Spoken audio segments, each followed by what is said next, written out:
Rutger ब्रेगमैन की पुस्तक ह्यूमकाइंड मानव स्वभाव के बारे में एक नया और सकारात्मक दृष्टिकोण प्रस्तुत करती है। ये पुस्तक उस आम धारणा को चुनौती देती है कि मनुष्य स्वाभाविक रूप से स्वार्थी, हिंसक और प्रतिस्पर्धी होते हैं। ब्रेगमैन तर्क देते हैं कि मानव स्वभाव का मूल सहयोग, दया और विश्वास है। वे इस विचार को वैज्ञानिक अध्ययनों, ऐतिहासिक घटनाओं और दार्शनिक तर्कों के माध्यम से समर्थन देते हैं, ये सुझाव देते हुए कि समाज को इस आशावादी दृष्टिकोण पर आधारित होना चाहिए। पुस्तक की शुरुआत विनय सिद्धांत वनीर थियरी की आलोचना से होती है, जो कहता है कि सभ्यता मानव की जंगली प्रकृति पर केवल एक पतली परत है। ब्रेगमैन इसे खारिज करते हैं और दिखाते हैं कि संकट के समय, जैसे प्राकृतिक आपदाएं या युद्ध, लोग अक्सर सहानुभूति और सहयोग का प्रदर्शन करते हैं।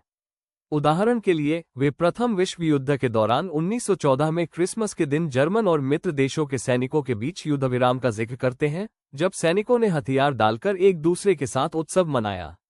ये घटना मानवता की सहज अच्छाई को दर्शाती है। ब्रेगमैन प्रसिद्ध प्रयोगों जैसे स्टैनफोर्ड जेल प्रयोग और मिलग्राम प्रयोग की भी पुनर्रचना करते हैं, जो मानव क्रूरता को उजागर करते हैं। वे तर्क देते हैं कि इन प्रयोगों में त्रुटियां थीं और वास्तविकता में लोग दबाव में भी नैतिकता बनाए रख सकते हैं।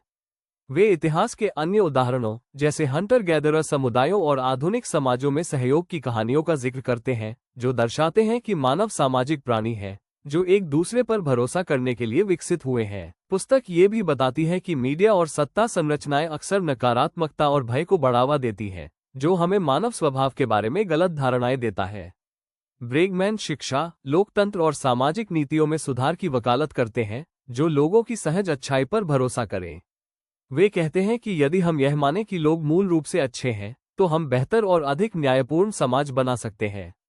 ह्यूमकाइंड एक प्रेरणादायक पुस्तक है जो पाठकों को मानवता के प्रति आशावादी होने और सामाजिक परिवर्तन की संभावनाओं पर विश्वास करने के लिए प्रोत्साहित करती है।